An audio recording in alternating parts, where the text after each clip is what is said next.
afternoon. We have just finished an extraordinary meeting of the NATO-Ukraine Commission. We condemn Moscow's decision to recognize the self-proclaimed Donetsk People's Republic and Luhansk People's Republic. We also condemn the further Russian incursion into Ukraine. Moscow has now moved from covert attempts to destabilize Ukraine to overt military action. This is a serious escalation by Russia and a flagrant violation of international law.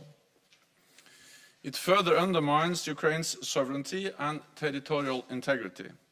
It damages efforts to find a peaceful resolution to the conflict, and it has grave consequences for European security. This is a crisis created by Russia alone. We commend Ukraine for its restraint in not responding to Russia's repeated provocations. We stand in solidarity with the Ukrainian people and its government. Allies are united in their full support for Ukraine's sovereignty and territorial integrity within its internationally recognized borders.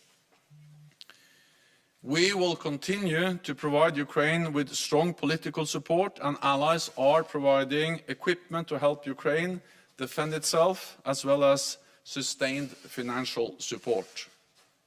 For months, Russia has been building up a massive military force in and around Ukraine, including in Belarus, with well over 150,000 troops and fighter jets and attack helicopters. Many units are now forward deployed in combat formations. They are out of their camps in the field and ready to strike. NATO is resolute and united in its determination to protect and defend all allies. In the last weeks, allies have deployed thousands of more troops to the eastern part of the alliance and placed more on standby. We have over 100 jets at high alert, and there are more than 120 Allied ships at the sea from the high north to the Mediterranean. We will continue to do whatever is necessary to shield the alliance from aggression. NATO allies and the rest of the international community warned there would be a high cost if Russia carried out further aggressive actions against Ukraine. I welcome the economic sanctions announced today by many NATO allies and the decision by the German government that it cannot certify the Nord Stream 2 pipeline. We urge Russia in the strongest possible terms to choose the path of diplomacy. This is the most dangerous moment in European security for a generation. But Europe and North America continue to stand strong together in NATO, united and committed to defend and protect each other. And with that, I'm ready to take your questions. Okay, we'll go to Ukraine form here. Dmitry Shkurko, National News Agency of Ukraine. As NATO has quite transparent policy in the situational assessment, could you please share the vision? Have you discussed with Ukrainian side the possibility that Russian troops will not stop on the contact line and will be moving deeper, at least to the administrative borders of the Luhansk and Donetsk areas? And what will be the reaction of NATO in that regard? And the follow-up question, if I may, what is your assessment? How high is still a risk of a false flag operation from Russian side? Thank you. Every indication is that Russia continues to plan for a full-scale attack on Ukraine. We see the ongoing military build-up. They promised to step back, but they had continued to step up. We see that more and more of the forces are moving out of the camps and are in combat formations and ready to strike. And we see the ongoing provocations in Donbass and the different false flag operations where they try to create a pretext for an attack.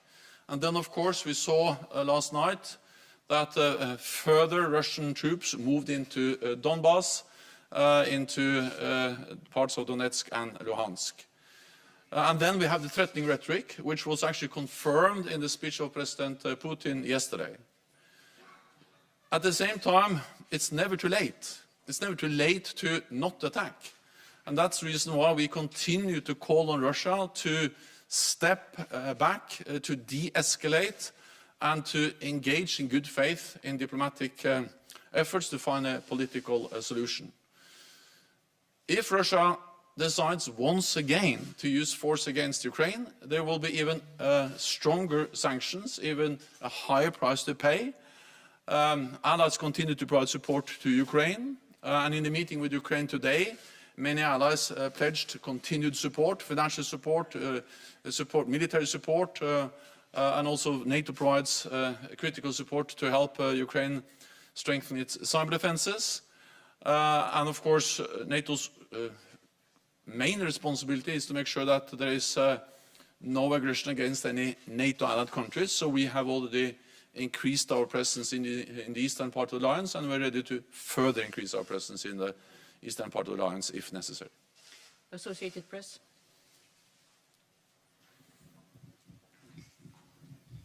Thank you. Mark Carlson, Associated Press.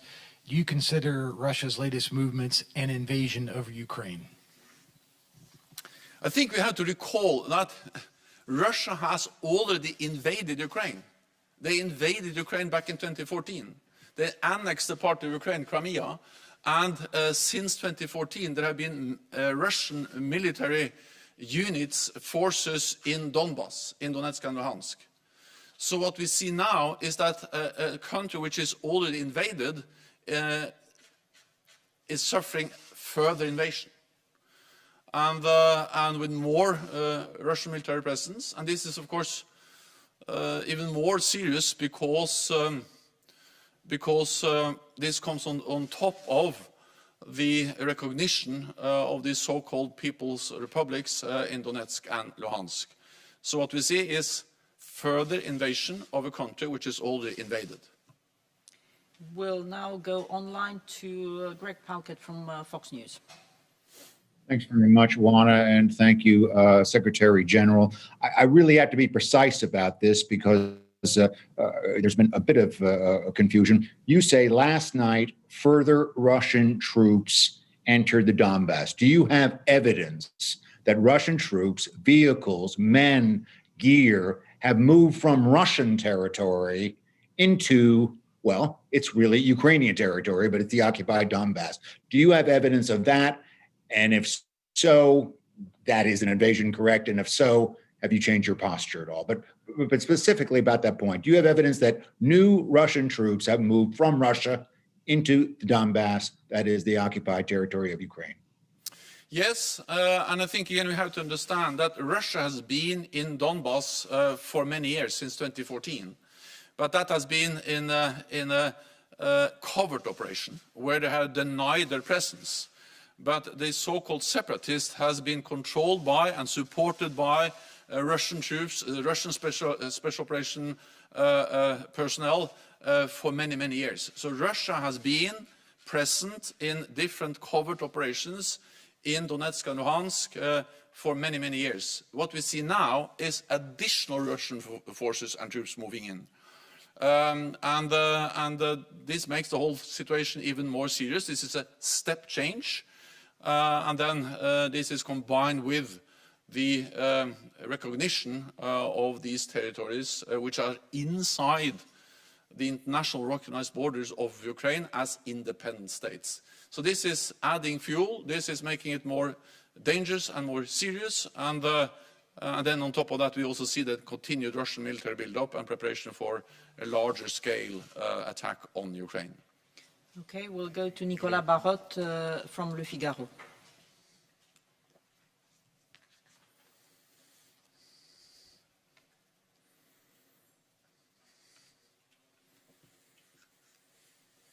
We can't hear you, Nicolas.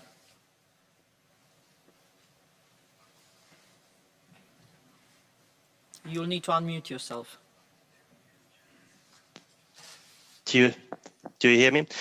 Can you give us a precise view on the military forces and assets that are deployed by Russia near the border and in Donbass and the forces from the separatists? You talked about 150,000 troops, but could you be more precise? Thanks. Well, what I can say is that Russia has well over 150,000 troops. In addition to that, of course, there are air forces and naval forces also close to Ukraine.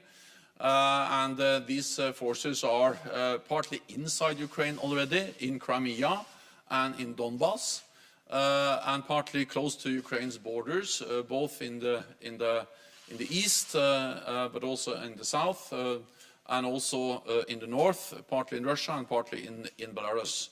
And these forces are combat ready, tens of thousands of combat troops, but also all kinds of enablers, missiles, armored vehicles, battle tanks, drones, systems for electronic warfare, air defense, Iskander missiles, which are actually dual-capable missiles, and a wide range of different military capabilities. So this is a force which is not only strong and well-equipped and have a lot of high-end capabilities, but is also a force which is now fully resourced with ammunition and fuel, and then more and more of the troops have moved out of their camps and now are now in a position where they can attack without any warning time. So of course this makes the whole situation very dangerous, but as we have stated again and again, Russia still has a choice to choose diplomacy, to step back, and to engage in a political dialogue with NATO allies. And we have demonstrated over a long period of time that we are ready to sit down to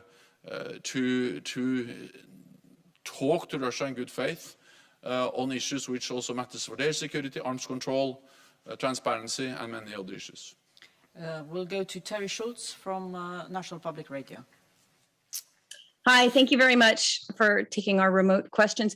Mr. Secretary General, do you worry that that Russia is declaring that it will also recognize this sovereignty, can't see my fingers, over parts of Ukraine that are currently controlled by Ukrainian forces? That seems that it would make the probability of conflict a lot higher. And with the Baltic states and other neighboring allies calling for yet more support, even more than NATO has done so far, what more can you do right now practically? Not what you've done so far, but what more can you do in the very near future, in the next days, to reassure those nervous allies? What you have seen is a bit the mixed signals from Moscow on whether they have recognized the territory between the Russian border and the contact line, or recognized as Donetsk and Luhansk People's Republics, the whole territory of the two oblasts. But anyway, this is a step change. This is further increasing the threats and the violation of Ukraine's territorial integrity and sovereignty, just the fact that they have recognized these entities as independent states. And that's the reason why we condemn it so clearly, and also the reason why we welcome the sanctions that NATO allies today in different formats have decided to impose, and also why I welcome the decision by Germany to stop the approval of the Nord Stream 2 project. We have already increased our presence in the Baltic states. We did so after illegal annexation of Crimea in 2014, and we have also done it over the last weeks and months. Then we have plans in place. We have forces available to reinforce further if needed. We will do that in a defensive way.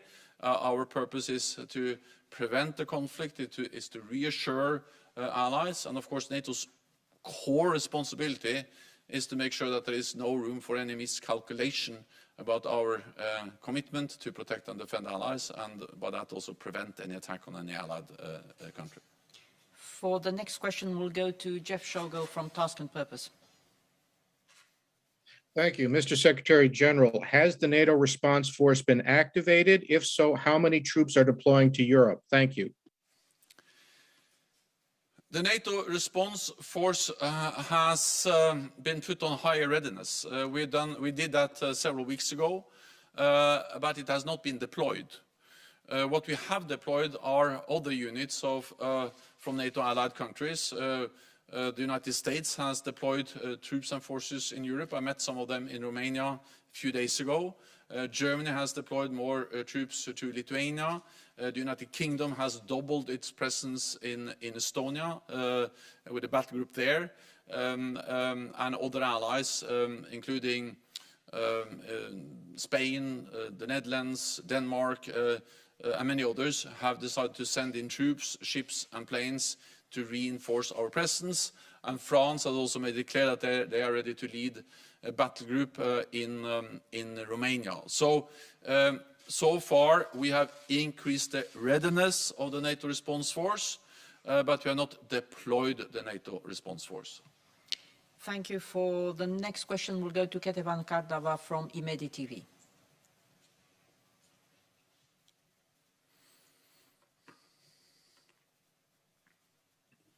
Hello, good evening. Thank you, Anna. Mr. Secretary General, latest news from Russia. Putin asks lawmakers for permission to use force outside Russia could pave the way for broader attack on Ukraine. How would you comment on this issue? And also, yesterday, Putin spoke a lot about NATO expansion. And you know that with Ukraine, Georgia is also waiting for future membership, and such statements are so worried for us. What is your comment, and is it possible and acceptable about what Putin was talking 2 days ago, so-called moratorium on NATO expansion? Thank you so much. A request to get permission to use force outside the Russian territory just adds to the pattern of decisions and actions by Russia over the last months, which has led to the most dangerous moment for our security in decades. And this is just another step.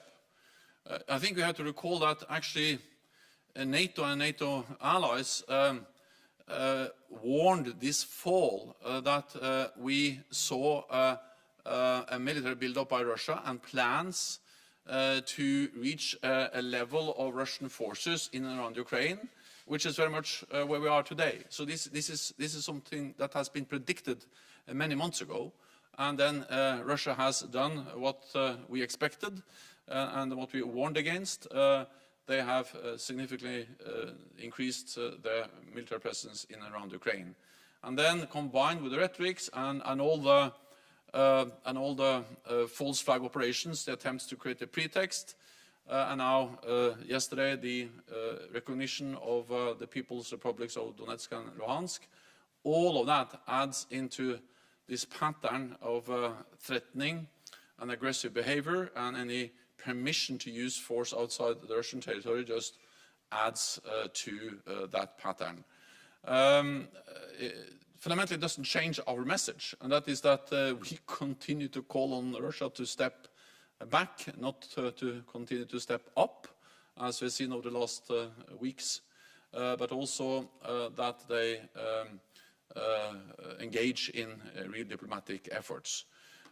NATO has made it clear that we are ready to talk, and we have listed in letters, or in the letter we have sent to Russia, but also the United States has conveyed a document to Russia in parallel with NATO, where we list many areas where we're ready to sit down, discuss, and try to find a political path forward. But in that document, we also made it clear that we will not compromise on core values. And one of them is, of course, the right for every nation to choose its own path. NATO enlargement has been extremely important for Europe over many decades. It helps to spread democracy, freedom across Europe for decades after the end of the Cold War. And we will neither compromise on our right to protect and defend all allies. When Russia is demanding that we should sign a legally binding agreement to remove all NATO infrastructure and all NATO forces from the territories of those allies that joined the alliance after 1997, we cannot accept that, because that will be the same as to say that we will introduce some kind of first and second class NATO membership where we don't have the same right to protect those allies that joined after 1997. So we will not compromise on those principles, but we are ready to engage in political dialogue on many important issues, which are also important for the security of Russia. For the last question, we'll go to Dagbladet and Brage Ligjor. Hi. People around the world, and especially in Europe, are now afraid of a full-on war. What do you think of that fear, and how far away are we? Well, there is a real risk, and that's exactly why we have been warning against this for months. And regrettably, what we have seen over the last months is that exactly what we predicted has happened. But it's still possible for Russia to change course and to not continue the military build-up and not invade further Ukraine. I think also that we need to realize that Ukraine is a highly valued partner. We support them with military support, with political support, with the cyber defenses, with equipment. Different allies provide different types of support. But when it comes to NATO allies, we provide absolute security guarantees, meaning that we make it absolutely clear that an attack on one ally will trigger a response from the whole alliance, one for all for one. And that's also the reason why NATO has increased its presence in the eastern part of the alliance in a defensive manner, to make sure that there is no room for miscalculation about our ability to defend all allies. And as long as we do that, we will prevent an attack on NATO allied countries.